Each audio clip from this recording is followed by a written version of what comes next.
Hola, buenos días a todos. Aquí estamos una vez más con Agustín García Calvo. Como ya habíamos adelantado, hoy vamos a hablar de los contagios. Nada más recordar un poco rápidamente la encuesta que hicimos el pasado viernes, un poco así por encima y además muy centrada en un contagio determinado como eran las tricomonas. Y bueno, la mayoría la habréis seguido, la mayoría de los habituales.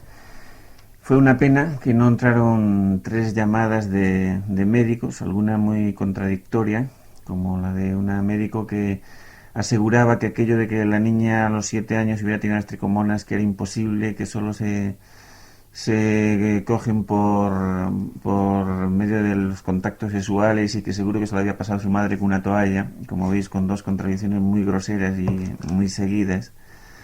Y en fin, más bien de lo que se deducía era que las tricomonas no venían de fuera, si, en principio, sino que era o se formaban por influencia de cosas, por ejemplo, como un determinado tipo de antibióticos o como un exceso de higiene al utilizar determinados geles. Incluso uno de los médicos o una de las oyentes apuntaba que por depresiones también. En cualquier caso, como veis, se puede cuestionar una vez más cómo las enfermedades, excepto las traumáticas, y no sé si se les puede llamar enfermedades, son, yo creo que siempre enfermedades sociales. Y entonces, al preguntarse por su origen, parece que no queda más remedio que sospechar que son determinados estilos de relaciones sociales, determinados estilos de vida en las que las vienen creando. No sé, sobre esto tendréis ocasión ahora de hablar con Agustín. Ya sabéis que disponéis de dos teléfonos que son los de costumbre.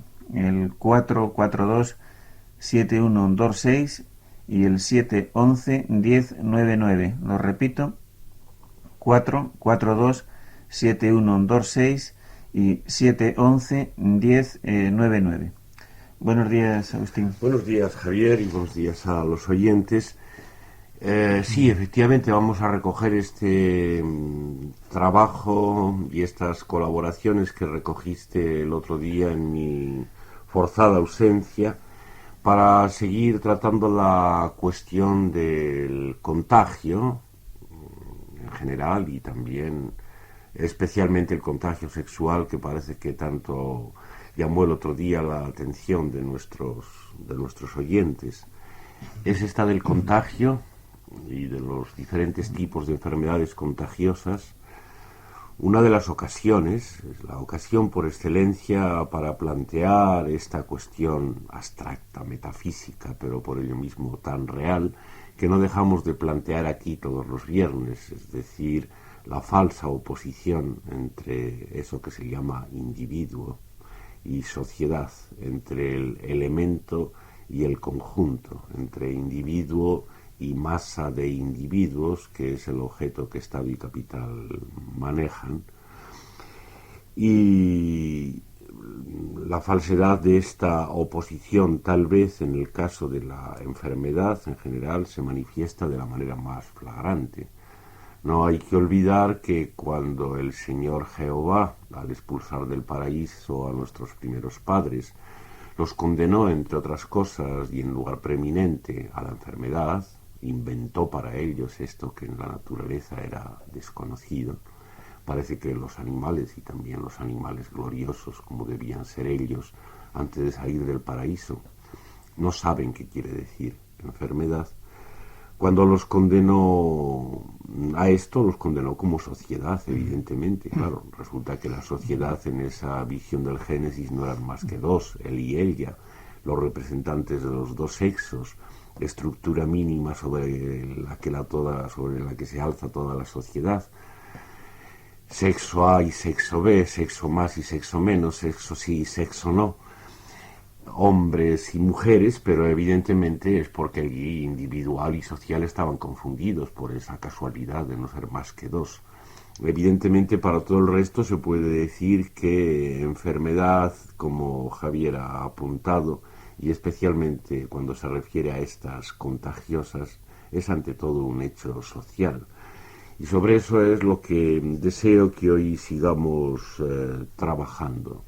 lo que es enfermedad de uno o de una como individuos, lo que es plaga social, cómo se pueden separar las dos cosas, sobre todo a la vista de estos últimos ejemplos de enfermedades tan individuales como el síndrome de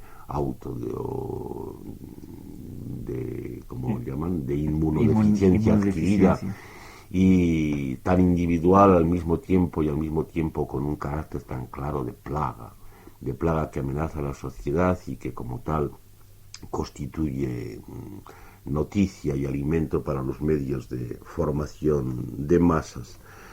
Sí, es muy importante que Javier, con las intervenciones de bastantes oyentes el otro día, recogiera estos testimonios contradictorios, tanto de pacientes como de médicos, porque esa contradicción es, yo creo, la que más nos puede servir para ahondar un poco en el planteamiento del problema. Por mi parte, he de decir que a lo largo de mi vida he conocido que las enfermedades, especialmente las contagiosas y especialmente las sexuales dentro de las contagiosas, son algo que se presenta siempre acompañado por el miedo y la prevención consiguiente y la profilaxis. Nunca he visto aparecer así como por casualidad o impensadamente contagios sexuales. He visto, por el contrario, muchos casos de falsos contagios. He asistido a lo largo de toda mi vida a cantidad de, no solo mujeres, sino también hombres, incluso puede que mayoría, que habían contraído una enfermedad venérea que se demostraba imaginaria. Claro que por ser imaginaria no dejaba de ser real y efectivamente podía durar mucho y ocasionar grandes obsesiones. Esto es lo que más he conocido, aparte de conocer en el plano de la difusión social, pues las campañas de profilaxis y todas aquellas cosas que cuando ya hacía la milicia se les contaba a los muchachos respecto a los peligros de aquella enorme araña que acechaba detrás. A los pobres soldados cogidos en la tela de araña del servicio militar se les amenazaba con la araña inmensa de la sífilis y la prostitución que podía guardarles a las puertas del cuartel. Esto sí que era eficaz como colaborador con el terror que el cuartel mismo, la milicia misma imponía. Nunca estudié en colegio de frailes, pero por lo que me cuentan algunos de los compañeros que pasaron por esa experiencia, el panorama había debido de repetirse de una manera muy parecida. Una gran parte del terror que la educación, y especialmente ese tipo de la educación, traía consigo, estaba alimentado por todo tipo de terrores sexuales que amenazaban al masturbador, como con derretimiento de la médula espinal o con sordera o con cualquier cosa, porque todo valía, hasta naturalmente los peligros de contagio por relaciones con otros o con otras. Nada de esto, de esta relación tan extendida por todas partes entre el miedo, la profilaxis, la prevención de las enfermedades, del contagio y el contagio sexual, y la realidad misma de esas enfermedades puede ser casual. Sería muy absurdo rechazar toda esta conexión que tan a diario se nos aparece como si fuera un mero fruto del azar. Evidentemente la conexión tiene que ser mucho más íntima, no olvidando nunca la noción de realidad que aquí manejamos. Es decir, cuando se hace intervenir a la fantasía, al miedo, a la ilusión, a la esperanza, a cualquier otra forma de ideación, nos está diciendo que los hechos que por medio del miedo o de las demás cosas se establecen no sean reales. Por ejemplo, la enfermedad es real. Es decir, el hecho de que la imaginación, el miedo, la esperanza, la prevención, la profilaxis colaboren en ello, no solo no le quita realidad, sino que así es normalmente como la realidad toda se constituye por medio de la ideación. La experiencia de las tricomonas a que nuestros oyentes del otro día se dedicaron, sobre todo con Javier y especialmente ellas, y la experiencia del síndrome ese de estos últimos años, tristemente famoso, tienen que ponerse en conexión, por supuesto, no ya solo con ese miedo y esa prevención a que el miedo nos condena, sino con el pecado mismo. Es decir, hacía ya algún tiempo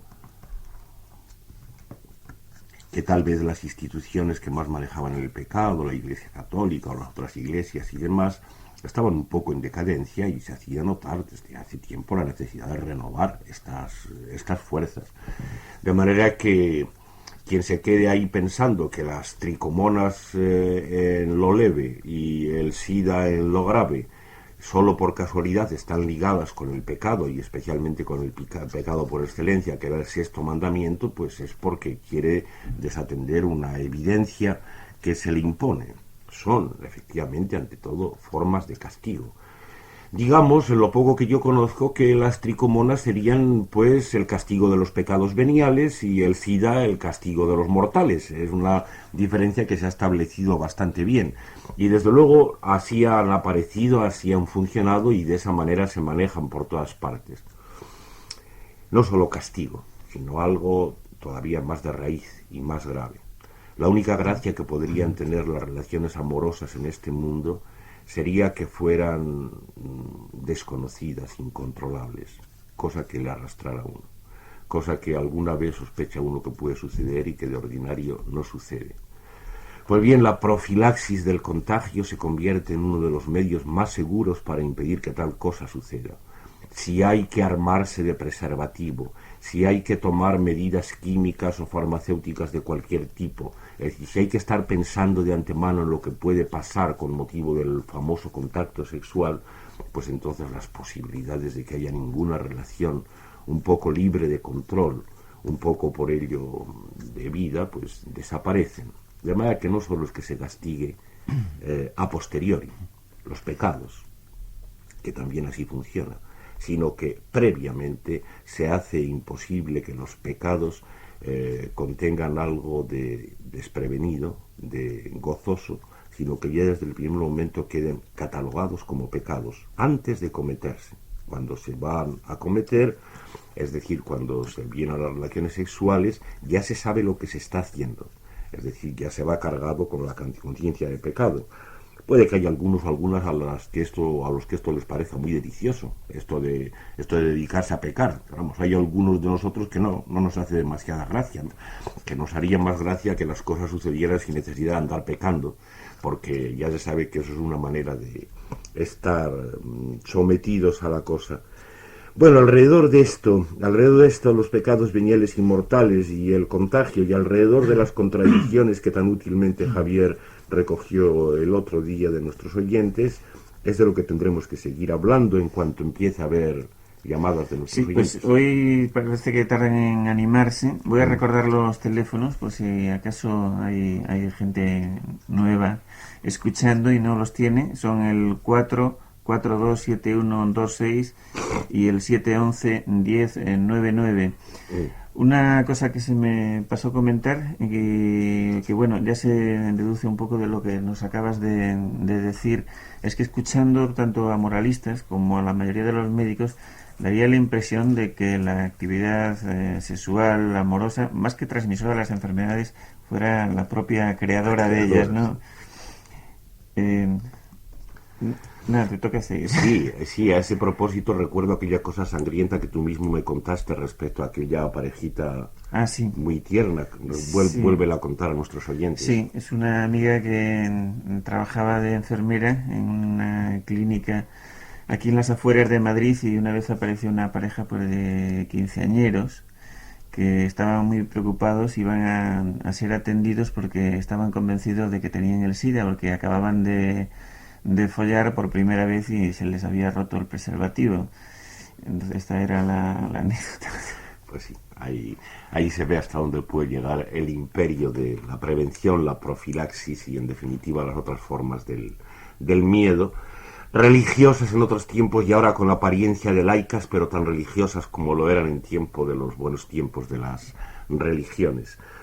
Sí, a este propósito estamos rozando otra parte de la cuestión que, a propósito distinto, había salido ya en otra de las emisiones. Es la cuestión de la higiene. Ya tuvimos en una ocasión motivo para maldecir contra la higiene, para presentarla como una de las verdaderas plagas que con el progreso progresado nos acompañan. Creo que era a propósito de la vivienda, con la multiplicación de los cuartos de baño, con sus bidés y todo lo demás, pero por supuesto también se enlaza con nuestro tema de hoy de una manera todavía más íntima. No hay que olvidar lo que los propios historiadores y etnógrafos nos cuentan de por qué la gente se lava, por qué la gente da en lavarse. No hay que olvidar que los orígenes de la higiene son religiosos, son purificatorios. La gente no empieza a lavarse por lavarse, esto es un invento de última hora. La gente, pues siempre cuando ha tenido calor se ha echado al agua, por supuesto, lo cual no tiene que ver nada con lavarse. Y por el otro lado, lo que sí tiene que ver con lavarse es que se ha dedicado a hacer abluciones desde siempre, a realizar otras prácticas de purificación, abluciones o sahumerios. Es decir, las dos cosas se parecen mucho a las prácticas de la medicina y de la higiene desarrollada. De manera que desde el principio toda esta práctica de abluciones y sahumerios, todas estas formas de purificación del cuerpo y las viviendas, tienen que ver inmediatamente con el imperio de la religión y del miedo. Están ligadas a ella, y yo pienso que la higiene en sus formas progresadas sigue estándolo. ¿Qué cosa más tremenda hay para eso que llaman ellos el cuerpo, esa cosa que han inventado después de haber inventado el sexo? ¿Qué cosa más tremenda hay que andarlo laboteando? De esa manera, por supuesto, pues lo conoces en todos sus resquicios, de una manera casi medicinal, es decir, lo alejas de cualquier posibilidad de amor y de vida cada vez más, ¿no? Te sabes los intersticios que tienes que lavarte, lo privas de todos los encantos de películas protectoras que sin duda el pobre cuerpo sabía desarrollar para vivir y para gozar, lo dejas verdaderamente despellejado a medias, es decir, expuesto no por supuesto a los contagios sexuales, sino a lo que es peor, a la plaga de la higiene, que es la plaga de la religión. Bueno, pero después de estas maldiciones, no sé si tendremos algún oyente que se anime. Sí, tenemos un par de ellos. Vamos con el primero. ¿Hola? ¿Sí es a mí? Sí, a ti. Mira, soy David. Mira, Hola. Bueno, es que estaba oyendo ahora a Agustín y de repente me ha dado una especie de sobresalto porque estaba leyendo yo hace muy poco a Rousseau y esta historia del origen social de las enfermedades, pues me sonaba exactamente a Rousseau. Entonces, a mí me parece la cuestión bastante ingenua. Sí es cierto que, porque yo tengo animales por casa, y sí que es cierto que los animales suelen estar menos enfermos que las personas, y que por lo menos, pues no sé, no parece que biológicamente tengan una tendencia tan marcada a la enfermedad, a la plaga y a todas estas cosas. Pero sí que es verdad también que mis animales de vez en cuando cogen enfermedades que tienen un origen claramente biológico, tumores y otras cosas, y que eso es una cuestión absolutamente natural y en absoluto social, ni dependiente de la higiene ni de otra cosa.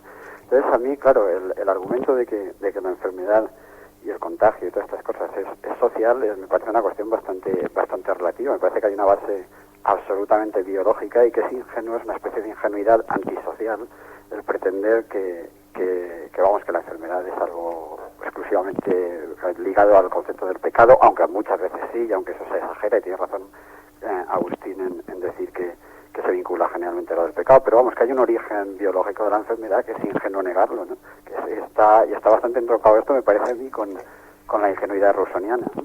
No sé, era eso más o menos. Sí, es muy... Ahora sí no te oigo, ¿eh? ¿Oye? Sí. Ah, vale, que no oía nada. Nos oímos. Bueno, cuelgo yo digo por la radio, ¿no? De acuerdo. Vale, hasta luego. Hasta luego. Sí, es muy útil esta intervención, que yo había soslayado la referencia a los animales. Nuestro oyente ha presentado la cosa bien, no hay por qué andar resumiendo su intervención. Él ha declarado que las enfermedades de sus animalitos o de los animales que conoce, y que hartas padecen en nuestros días, desde luego, no son de origen social y que por tanto son de origen natural o biológico y que contradicen lo que estamos diciendo. Bueno, esto es muy importante. En principio, de los animales nosotros no sabemos nada. Es algo parecido a lo que hemos dicho de los niños y de las mujeres. Esa cosa de la gracia que podía tener lo no sabido de los niños o de las mujeres, pero llevado todavía a su extremo. De los animales no sabemos nada. Alguien que tenga el corazón medianamente limpio, al asomarse a unos ojos de animal, lo único que ve es el misterio, lo indescifrable. No sabemos nada, pero podemos llegar a saberlo. Y podemos llegar a saberlo por el camino de domesticarlos. Lo que nuestro oyente ha dicho se refiere exclusivamente dentro de nuestro saber a los animales domésticos, no a otros. Los animales salvajes tienen enfermedades, pues eso, ¿quién puede descubrirlo nunca?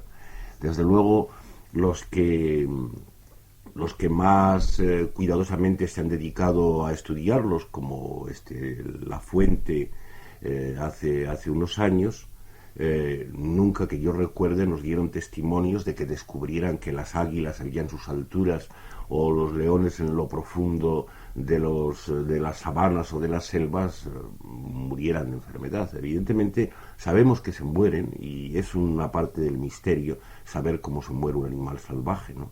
Saber si según las especies está condenado a morir violentamente y a servir de pasto para otros, o si mueren de vejez en alguna ocasión. No se sabe, pero desde luego de enfermedad yo creo que hay muy pocos indicios, ¿no? A lo más que se llega es a las plagas de los conejos, la mixomatosis ocasional y todo eso, pero claro, los conejos es un animal que está muy cerca de ser doméstico, no sirve mucho para la prueba. Y desde luego los pobres, los domésticos, los fabricados por los hombres, esos claro, esos enferman igual que sus amos y si es caso muchas veces más todavía. La veterinaria ha acompañado a la medicina, yo creo, casi desde el comienzo de la historia. No hay que olvidar que estos bichitos, estas bestias, están fabricadas literalmente por el hombre. No hay más que pensar en las variedades de perros o en la diferencia que puede haber entre un jabalí y un cerdo, o entre cualquier animal que ni siquiera puede imaginar cuál podría ser y un caballo. Son cosas que son harto evidentes, pero que se olvidan. Se nos quiere después seguir creyendo que nuestros perritos y hasta nuestras gallinas, si llega el caso, son una cosa natural que está ahí, cuando evidentemente son una creación social igual que los otros artificios. Naturalmente son, en cierto modo, hombres, en cuanto siervos y criaturas de los hombres, y por tanto es sumamente lógico que estén condenados a la enfermedad igual que sus amos. Esto como aprovechamiento de la intervención de nuestro oyente, y no sé si tenemos alguna más. Sí, seguimos teniendo un par de llamadas. Vamos con una de ellas. Hola. Hola. Sí. Mira, yo quería decir que me parece que las enfermedades de transmisión sexual que no son una plaga social. Lo que pasa es que desgraciadamente la sexualidad son enfermedades que están relacionadas con la sexualidad y que lógicamente la sexualidad ha estado algo siempre oculta, ¿no? Entonces, por lo tanto, se han tratado como enfermedades vergonzantes, pero que si no fueran consideradas de esta manera serían como cualquier enfermedad infectocontagiosa con su prevención, su tratamiento, etcétera. Lo que pasa es que sí, se podría considerar plaga social desde el punto de vista de lo tabuizado que ha estado este tema hasta ahora. ¿No? Sí, esto es un mecanismo que juega, por supuesto. Yo no he parado muchas mientes en ello, pero en efecto el hecho de que haya encima de padecerlas, que mantenerlas secreta, pues, porque es vergonzoso padecerlas, contribuye a aumentar su poder y a configurarlas. Esto, lejos de privarlas del carácter social, parece, si no opinas lo contrario, parece que lo aumenta, porque efectivamente esto del secreto y de la represión del padecimiento de la enfermedad es algo de carácter máximamente social. Claro, lógicamente, si es que precisamente ese hecho hace que la enfermedad no se trate de forma adecuada, se trate por el consejo que le da el amiguete que la ha padecido y de esa manera lo que se hace es que se oculta la enfermedad, con lo cual no se cura de forma correcta y se está en predisposición de transmitirla. Bueno, ahí ya eres un poco demasiado optimista respecto a la medicina a cielo abierto y a los procedimientos de tratamiento que hoy desde luego están generalizados, porque hace ya mucho tiempo que Por otra parte, eso del secreto de la enfermedad sexual, pues vamos, no rige tanto, ¿no? La gente está muy dispuesta a declarar que padece cualquiera de esas cosas, como tricomonas o sífilis y hasta sidas, y hasta declararlo en los periódicos y en los medios de difusión, se ve todos los días.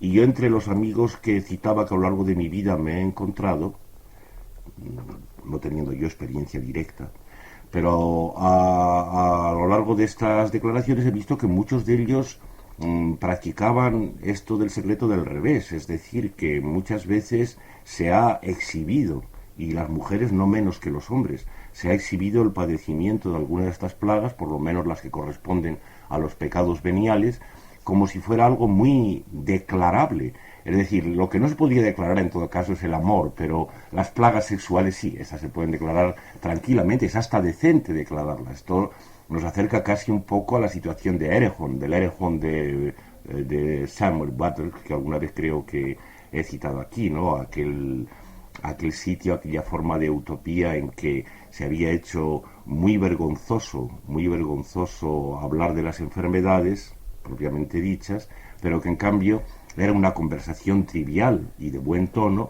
el hablar de los pecados de uno y de los vicios y todo eso, y hablar de su ninfomanía y su dipsomanía y de las tendencias al robo o al asesinato y cosas así, ¿no? Esta visión de Butler es muy útil para ayudar de las enfermedades. Bueno, ¿pasamos a la siguiente llamada? Sí, adelante. Buenos días. Buenos días. Don Agustín, usted ha escrito no hace mucho en la prensa públicamente que el cáncer bien pudiera ser producido por un flujo, diríamos, contagio de la información inútil, de esa información inútil tanto para la conciencia como para la subconsciencia, o sea, de una especie de exceso de información no metabolizada, lo cual puede ser bastante razonable, pero respecto a lo que nos importa hoy en este tema, es qué pasa con esas otras enfermedades más recientes y que dicen que son típicamente de contagio, como el SIDA, cuya información de ella se refiere precisamente a la enfermedad misma. O sea, la información no solamente es que te llega, sino que es la misma enfermedad, la información, porque habla de ello nada más, como si fuera ella la enfermedad misma, con la variante curiosa y sospechosa de que no infecta a cualquier sujeto aleatoriamente de la sociedad, sino parece que va encaminado el contagio a grupos sociales bien definidos, o sea, tiene un contagio socialmente selectivo, como si la información de la cosa fuera mejor recibida por los iniciados, diríamos, por el saber ya de la cosa, y más diríamos por el miedo, como si el miedo preparara el hecho de la enfermedad. Entonces esto me parece que engarza un poco con este escrito que hizo usted público sobre el influjo de la información en la enfermedad. Sí. Y me refería a una segunda parte. Respecto al SIDA, hay un anuncio casi permanente en la prensa diaria que dice: lo peor del SIDA es no saber de él. Este anuncio me resulta bastante sospechoso, porque si leyéramos entre líneas lo que quiere decir, esa negación incorporada a saber, es decir, lo peor del SIDA es no saber de él, según esta teoría que usted ha iniciado y que me parece bastante razonable, se volvería precisamente por una especie de análisis freudiano de esa misma negación, se volvería en una positividad o algo así como lo peor del SIDA es saber de él. Quería saber nada más, hacer este apunte, a ver qué opina usted de esto. Bueno, muy bien, muchas gracias a nuestra oyente. No suelo yo sacar aquí, porque supongo que nuestro público de estas emisiones de los viernes coincide muy poco con el público de los lectores del país, por fortuna, ¿no? Me gusta hablar con públicos sumamente distintos. Pero bueno, ya que ya ha sacado, efectivamente, hice este análisis y propuesta a biólogos y médicos para investigar las relaciones entre el exceso de información inútil y el cáncer. Lo que a nuestro oyente se le ha pasado desapercibido es que después, en fecha más reciente, saqué un artículo que en El País apareció en 2 números sucesivos, porque era un poco largo, sobre los virus precisamente, que son los que tocan a este tipo de enfermedad, de manera que invito a algunos de nuestros lectores a que en alguna hemeroteca vuelva a recoger del mes pasado y en estos 2 días sucesivos las cuestiones referentes al virus que nos tocan aquí muy de cerca. Lo más importante de la intervención de nuestra oyente es lo que se refiere a la selectividad de la información recibida, de este tipo de información que es el saber acerca de la enfermedad misma. En efecto, hay esta selectividad. La selectividad es en el siguiente sentido. Se informan más y padecen más el SIDA o las tricomonas aquellos que pecan. Esta es la cuestión. No hay que olvidar el uso de la palabra conciencia, el doble uso epistemológico y moral. Consciencia como mero saber acerca de la cosa y conciencia en el sentido de la cosa o de remordimiento de conciencia. Como por desgracia, a pesar de las proclamaciones muchas veces cínicas, desvergonzadas de muchos pecadores, no podemos dejar de seguir pensando que la conciencia del pecado acompaña a las relaciones amorosas, al menos a las no consagradas y protegidas por las instituciones sociales. Es evidente que la selectividad va en el sentido de que se enteran, es decir, etimológicamente se integran la información en sí mismos aquellos especialmente que se dedican a pecar o que creen que se dedican a pecar, y naturalmente pues con la información viene la enfermedad. Con la conciencia, como se sabe desde la expulsión del paraíso, viene la enfermedad. No hay que olvidar que la enfermedad, así en general, no es otra cosa que eso, que conciencia del propio cuerpo, conciencia de eso que llaman cuerpo, invención del cuerpo como víctima, como objeto del alma. En ese sentido, a propósito de la higiene, estábamos hablando antes de cómo la práctica de la higiene, lo mismo que también de la gimnasia, sobre el propio cuerpo, a lo que contribuye es a un aumento de la conciencia de este, es decir, a un sometimiento cada vez mayor y por tanto a la enfermedad. No es casual que entre las varias intervenciones que Javier nos cuenta que recibió el otro día, hubo por lo menos 2 que ponían a las tricomonas en relación tal vez con un exceso de higiene, sí. con pasos de toallas o directamente con el exceso de higiene, que quiere decir aumento de conciencia. Esto ya se relaciona inmediatamente con la última parte de la intervención de nuestra oyente sobre la propaganda. Lo peor del SIDA es no saber de él, que efectivamente, decididamente, se puede volver del revés. Lo peor del SIDA es saber de él, en cuanto que saber de él es lo mismo que padecerlo.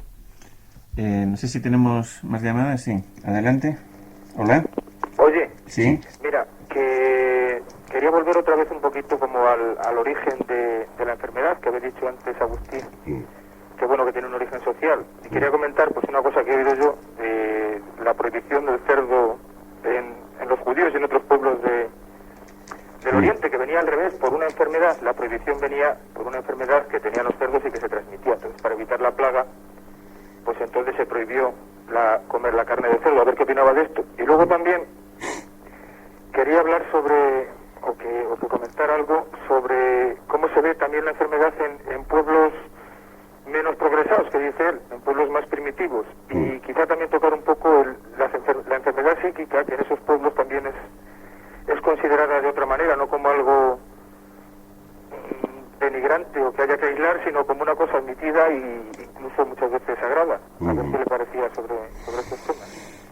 Muy bien, con un par de contribuciones muy útiles. Respecto a la primera, lamento en este punto mi gran ignorancia de la historia, de la prehistoria, de la etnografía. No tengo noticias muy ciertas respecto al origen histórico de la prohibición de la carne de cerdo entre judíos o musulmanes, donde quiera que haya estado prohibida. Yo desde luego me parece que, sin saber mucho, la explicación de que la cosa viene de una plaga que afectaba a los cerdos y que por tanto empieza siendo higiénica o profiláctica para solo después convertirse en religiosa, peca de ingenua. Y bueno, yo creo que sin duda no se podrá encontrar fundamentos razonables para ella. Debe ser, me huele a que sea una especulación de alguien que, como yo, no conoce mucho tampoco la historia del origen de la prohibición del cerdo y que se ha inventado eso como racionalización, según suele decirse. Si a mí me pusieran a especular en mi ignorancia de la historia o de la prehistoria reciente, yo diría que es mucho más seguro que la prohibición tenga que ver con la economía, en todo caso, es decir, por algún motivo la práctica ganadera con vacas o con ovejas o con cabras resultaba que en una determinada forma de organización social debía preferirse sobre la del cultivo del cerdo. En fin, puede haber otros muchos motivos, pero no creo desde luego que sea ese.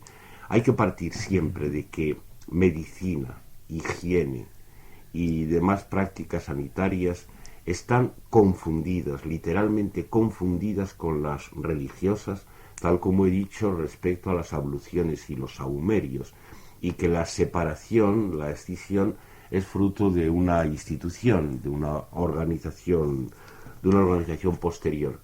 Los datos que brevemente ha recordado en su última parte de la intervención nuestro oyente respecto a la diferente forma de considerar la enfermedad en pueblos de los llamados primitivos, o en cuanto al carácter sagrado que al enfermo, especialmente por ejemplo al epiléptico entre los antiguos, ya se recuerda que desde el corpus hipocrático esa enfermedad había tomado el nombre de enfermedad hierosnusos. En cuanto a eso habría mucho que decir, yo creo que muy útilmente confirmando, que me temo que se nos esté haciendo demasiado tarde. Y hay dos llamadas pendientes. Vamos a dejar esto nada más en la sugerencia de nuestro oyente y aprovechar estas dos llamadas más. Vamos adelante entonces. Hola. Sí. Llamo de aquí, desde Alicante. Hola. Me llamo Cayetano. Bueno, sobre el tema anterior, en cuanto a bueno, porque he dejado un momento de oír la radio, cuando estaban hablando de las enfermedades y todo esto, que bueno, la especulación que puede haber sobre si es algo biológico o, por el caso contrario, tenía que ver con el pecado. Yo pienso que sobre este dilema, las enfermedades para mí es algo biológico.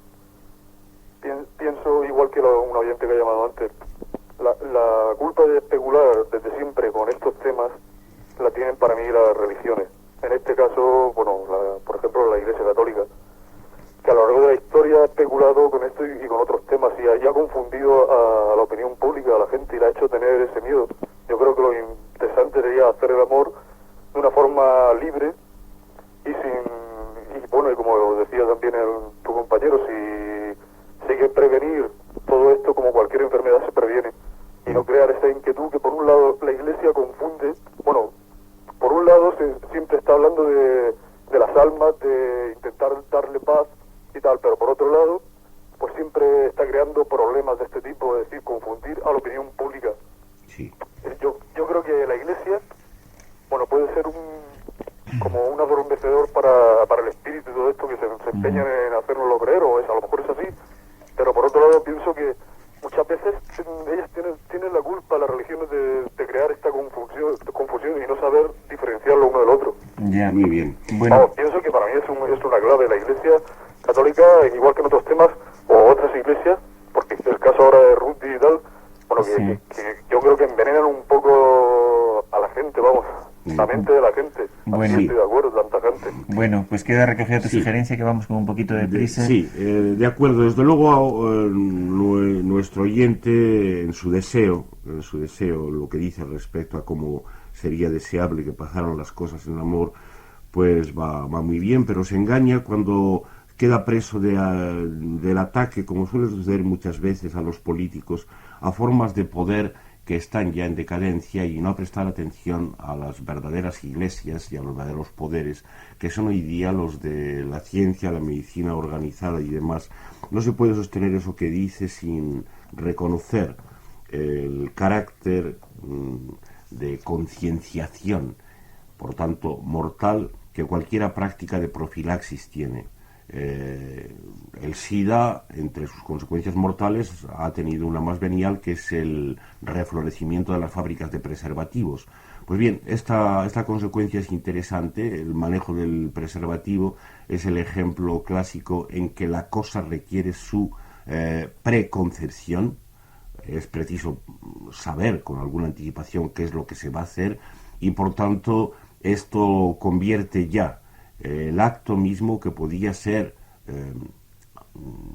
contrario a la organización y a los intereses de las instituciones, en algo domesticado, que está dentro. Y es en cosas de estas en las que yo creo que está la raíz de la cosa, sin que eso signifique disculpar para nada a las formas de terror correspondientes al catolicismo o a formas de religión potentes en otros tiempos. ¿Nos quedaba una llamada? Sí, quedaba una llamada. Vamos a y ver. ya tiene que ser la última. Adelante. Sí, hola. Hola. Hola. Sí, mira, llamo de Barcelona. Mira, yo quería aportar un dato referente a lo que decíais al principio, siento no haber podido llamar antes, sobre el exceso de profilaxis. Y quería aportar un dato, creo que es interesante. En los países nórdicos, los países progresados, como diría Agustín, se han encontrado ahora un nuevo problema, que es que resulta que los niños son mucho más vulnerables a las enfermedades. Y esto se debe a que de pequeños han estado sometidos en un medio demasiado esterilizado, ¿no? Tanta leche homogeneizada, casas higienizadas, etcétera, etcétera, ¿no? Entonces no han creado los suficientes anticuerpos, y estos niños pues se encuentran demasiado vulnerables a las enfermedades, ¿no? Creo que es un dato interesante para apoyar la tesis de Agustín, ¿no? Mucho, muy bien, Nada más que esto. muy de agradecer, y yo creo que con este recordatorio tan concreto y preciso, que viene a confirmar mucho de lo que decíamos, podemos cerrar esta disquisición o despotricamiento contra la higiene, la profilaxis y en general la conciencia de la enfermedad, que puede ser la enfermedad misma. Bueno, pues nos despedimos hasta el próximo viernes. Si no hay novedad, aquí estaremos de nuevo con vosotros. Hasta entonces, salud.